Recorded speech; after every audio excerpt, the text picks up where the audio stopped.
Hey there! Welcome to today's video, where we're going to tackle a common problem when writing unit tests for a service.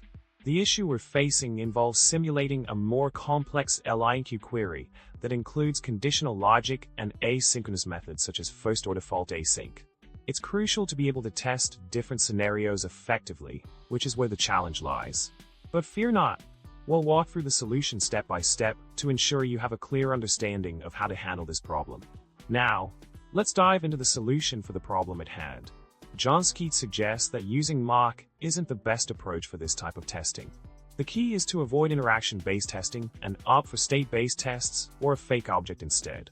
Let's take a closer look at the query we need to simulate.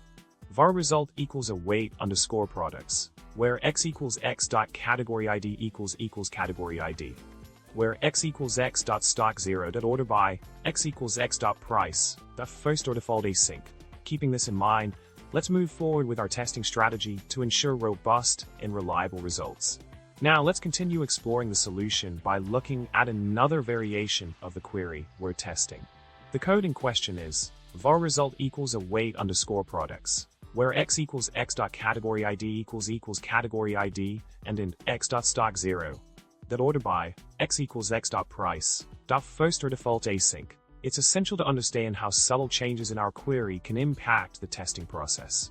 By following a state-based testing approach, we can account for different query structures and ensure our tests remain resilient to changes. Continuing our exploration of the solution, let's examine a slightly altered version of the query. var result equals await underscore products, where x equals x dot category ID equals category ID, where x equals x dot stock equals 1. That order by x equals x dot price dot first or default async. Even small refinements to the query structure can have significant implications for our testing strategy. By adopting a state-based testing approach, we can account for these variations and create more robust and adaptable test cases. Lastly, let's look at one more iteration of the query we're working with. var result equals await underscore products, where x equals x dot category ID equals category ID and in x dot stock equals 1. Dot order by x equals x dot price dot first or default async.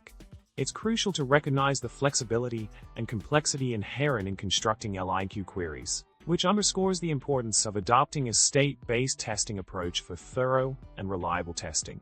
By focusing on the desired outcomes rather than specific interactions, we can create more resilient and maintainable test suites. In summary, we've explored different iterations of a complex LINQ query and discussed how to approach testing in a way that prioritizes state-based testing over interaction-based testing. By following these principles, you can build more robust and adaptable tests that withstand changes in query structures. I hope you found this video helpful. Don't forget to like, subscribe, and leave a comment with your thoughts. Until next time, happy coding!